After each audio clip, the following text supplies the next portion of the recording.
Thanks for joining us today. Last night, the Alberta Teachers Association announced a rejection of a new 4-year contract.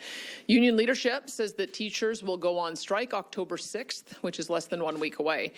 To say I'm disappointed is an understatement. Negotiations with the union have been going on for many, many months.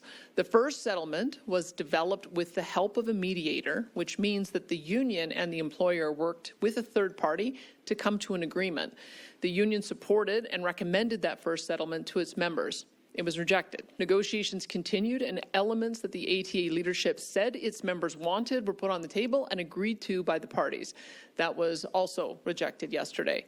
This means teachers have now rejected 2 contract settlements that reflected positions the union either proposed or supported as workable solutions to the interests of their members.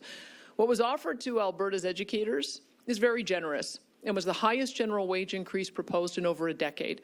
A Category 5 teacher at the top of the pay grid would make $114,800 a year in 2027. That is roughly $107,000 after provincial taxes.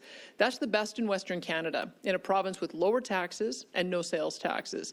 It's also higher than in British Columbia, where we know the cost of living is much higher. We have heard loud and clear from teachers that over 80,000 new students entering our system over the past 3 years supports to address class size and increasing classroom complexity.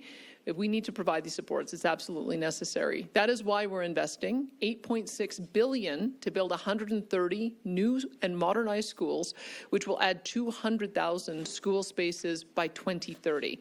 The settlement also proposed a massive investment in teacher hiring. 3,000 more educators over the next 3 years, 1,000 teachers a year, as well as a commitment to hire 1,500 more educational teaching assistants. The Teachers Employers Bargaining Association committed to those solutions to help improve classroom conditions, and it provided a general salary increase that more than half of the other government-funded unions in this province have already accepted. Even beyond that, a market adjustment was included to ensure that Alberta's teachers would continue to be paid competitively with other provinces.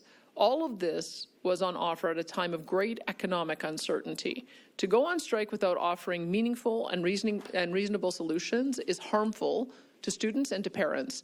Minister of Finance Nate Horner, he's going to share with you details very shortly about our next steps in bargaining.